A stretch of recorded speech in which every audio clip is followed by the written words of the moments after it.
Hi guys, welcome back to our channel. My name is Sergey and I'm the owner of NinaVova Custom Jewelry. We specialize in custom engagement rings here in Los Angeles.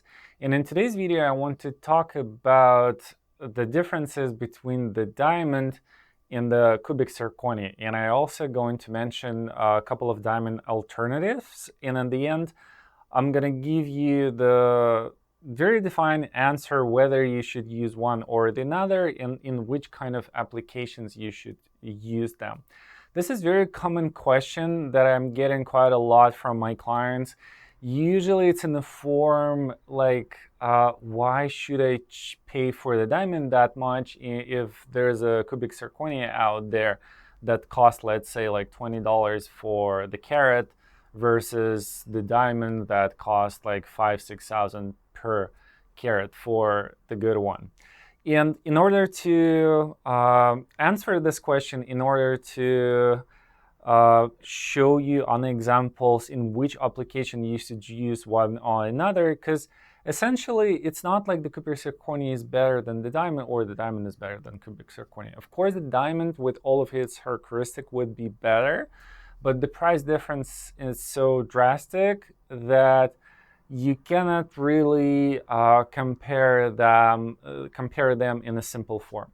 So before I give you the clear answer, let's look at both of the stones very, very clear. And as always, when you're looking at the diamond, you're looking at the 4 C's of the diamond. You're looking at the carat, color, clarity, and color. And let's look at all of this aspect. Let's look at all of these characteristics on both the diamond and the cubic zirconia. And we will start with the carat. We will start with the weight of both of the stone. It's not really important, by the way. It's a very common misconception that the carat means the size of the stone. It doesn't. It refers to the weight. And when you compare in both, let's say you have absolutely the same size of the stones, the diamond would be lighter than the cubic zirconia, about 15% or so. It's, again, for us, it's not a very important characteristic, but that way you can just put them on the scale and quickly determine which one is the actual cubic zirconia and which one is the diamond. The next characteristic, though, is very important for us, and that's the cut. And by the way, when we're talking about the carat, so over here, I mean, there is no winner or loser or anything like that, so it's like somewhere in between. When we're talking about the cut, this characteristic, again, is much more important for us. The cut, that's the quality of the cut itself. And we need to talk about the process over here. Someone who's cutting the stone, the cutter of the diamond, is a very skilled person. It's really an art to cut the diamond properly, and people study that for many, many years, and only a handful of people in the world actually can do this properly and can make a excellent cut out of the diamond, also saving the weight of the diamond. These people quite expensive, and obviously it doesn't make sense to bring the cubic zirconia to them. Why the cut is so important for us? Because the cut determines the sparks and the brilliance of the stone. The thing is, like, when your cut is perfect, when your mathematical model of the cut is perfect, then the light that goes into the stone, no matter from what side, would bounce from the walls of the diamond and go out from the stone in a way that it will meet with the new light on the surface. And when let's say the old light meeting the new one, it creates the spark. And that's what we want the diamond to do. We want it to spark. When you're going to be looking at the cubic zirconia, let's say in the store, you're going to see the spark. But that's because in a jewelry store, you're going to have this absolutely beautiful light on the ceiling, like very expensive light. And under this light, pretty much anything would spark. But if you go outside, you're not going to have the similar result. And also, like a couple of months later, when you're gonna get a few scratches on your cubic zirconia, the spark's gonna go away as well. So in this case, the diamond is absolutely clear winner over here. And again, it just doesn't make financial sense to cut the cubic zirconia the same way as you would cut the diamond. Of course, if you're going at the very good stores where the cubic zirconias are selling, they will be cut good, but not in like the diamond sense good. They're going to look, for untrained eyes, they're going to look very similar to the cut of the diamond, whether you're choosing the round or marquise or emerald, doesn't matter. But when it's actually going to the model itself, and I'm talking about it in a different video, I'll link it below as well. You can check it out if you want to. I mean, I'm a kind of nerdy person. I'm interested in this kind of things. You can check it out where the difference is. So anyway, for the cut, the diamond would be perfect, clear winner over here. The next characteristic is the clarity. And when we're talking about the clarity, we're talking about the inclusions in the stone. Of course, the diamond would have them because it's a natural stone. Some of them would not be visible for naked eye. You can only see them with a magnifier or with some other tools. Cubic zirconia on the other side would be completely clear because it's a synthetic stone. There is no inclusion inside. It's produced in a controlled environment, so there is no going to be inclusions. But again, for the untrained eye, it doesn't really matter whether you have like a tiny little things. Cubic zirconia, though, not going to have that perfect polishing that the diamond has.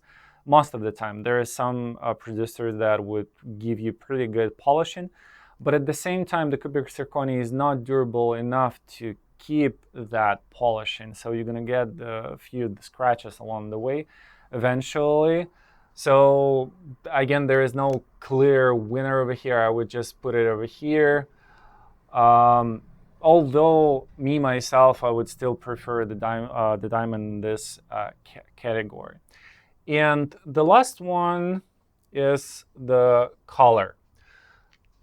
Diamond can go in variety of colors, but when we're talking about the variety, it's like a very limited variety.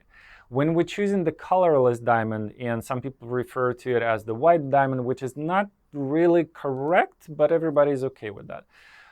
You're going to have like a different grading of yellowishness there. So you have your D color, which is usually an investment diamond, and it goes all the way down to the like a slightly yellowish diamonds. And of course, you want to stay somewhere in between, depending on the setting, of course. If you have like a hollow platinum or white gold setting, then you want to get as close to the D color as possible.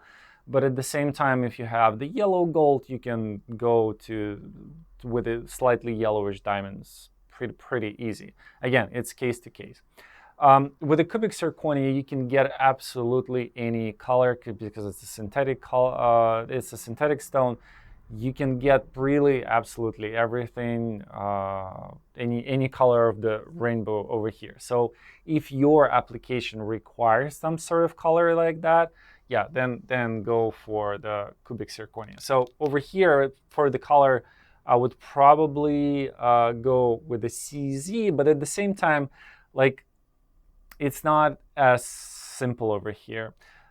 The color of the cubic zirconia with time gonna get hazy. But that's the topic for the next two characteristics that we should add in order to compare the cubic zirconia and the diamonds properly. The first one, of course, is the price. And I've mentioned at the very beginning, the cubic zirconia for 1 carat would go for like $30 or so, maybe even less. The diamond, after the pandemic these days, probably going to start like $5,500 to $6,000 per carat.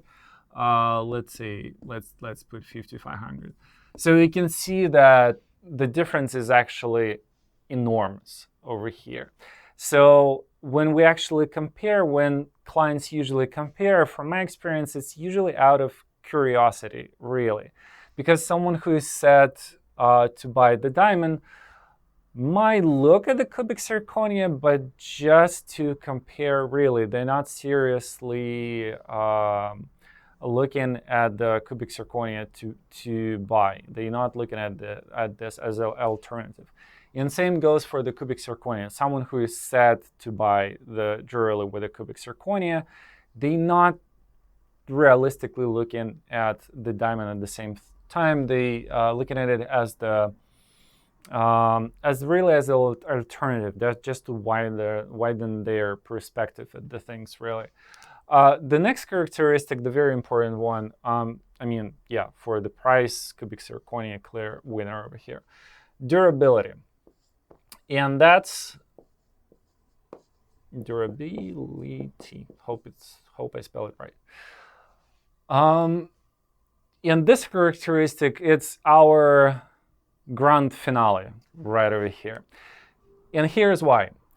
Here on this channel, we're talking about engagement rings, something that you're going to wear on a daily basis, something that you would wear for 10, 20 years. You would possibly pass it to the next generation and things like that.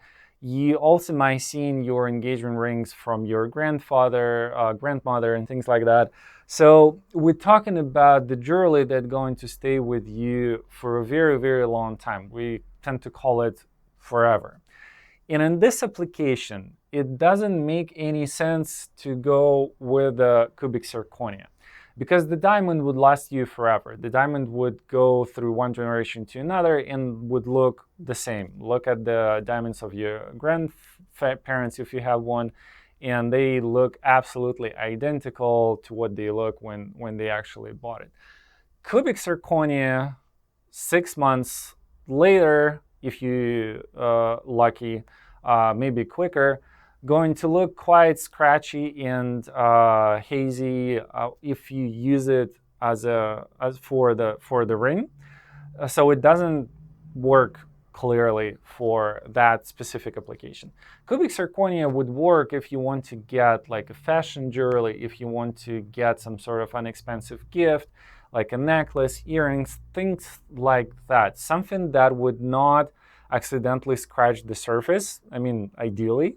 Because if you wear in the ring, like you open in the car, you touching some other surfaces, you always scratching your ring with something. Earrings, they just going to stay there, and that's pretty much it. The only way you can scratch it is just to throw it with your other jewelry, and same goes for the necklace. So it's really a matter of different applications over here. That's why at the beginning I said that it's not a direct comparison, really. But what if you like the idea, of course you like the idea of durable stones, and you want it to look as a diamond, but you're not really in the budget of the diamond, or you might don't want it for the environment thought. So what you can go with? Answer for me, the answer is always the moissanite if you want to get a clear stone that looks as the diamond. And there's a few slight differences between the two, and I have the separate video. Again, I'll link it below so you can watch it. But there is also, as you can see on our channel from reviews of the rings that we've done, there's also tons of other alternatives as sapphires, aquamarines, and many, many other stones that would make your engagement ring even more unique than colorless stone, really. And with the custom design, and we are the fans of collecting your story, like collecting all of the symbols of your love story and bringing them together into the design. So if you go with the custom piece, then we will help you to choose the right stone for it, and would look completely different. So you would bring the value to your engagement ring, not with the money numbers, but you will bring the value of thoughts to that ring, and that's our way to go. That's how we prefer to go. So our rings not necessarily crazy expensive or anything like that, but they all about your thoughts about your loved ones. It's all about collecting all of this information, building the beautiful story, getting like very beautiful sketches, going back and forth with us, really making this one of the kind ring for one of the kind person. We're not really apt to making the average ring that made for no one really and buying it and give it to your loved one. That's not a really good sign in my opinion. It's all about individuality. But anyway, you got my point that there is tons of alternatives in between. But again, if you are looking at the cubic zirconia as the center stone for your engagement ring, just don't. It's not a very good idea. The only time when it's a good idea is when you want to make spare engagement ring. And why do you want to do that? Let's say you're going traveling somewhere, you don't want to lose it, you don't want to leave it in a hotel somewhere, or you don't want to be simply robbed if you go into the places a little bit dangerous or something like that. So you just want to get a very cheap engagement ring that looks like an engagement ring from Amazon, let's say. And that's absolutely okay. In this case, we go with the cubic zirconia. But other than that, not a really good idea. Again, it's my opinion. That's what I recommend to my client. Depending on the application, someone else's opinion could be different. But on this channel, I'm sharing mine, the one that works with my clients and with me. Thank you guys again so much for watching. Subscribe to my channel if you haven't, and check our website and check all of our beautiful engagement rings that we have on our YouTube channel. And if you have any questions, please contact me and I'll be happy to help you. Thank you so much for watching.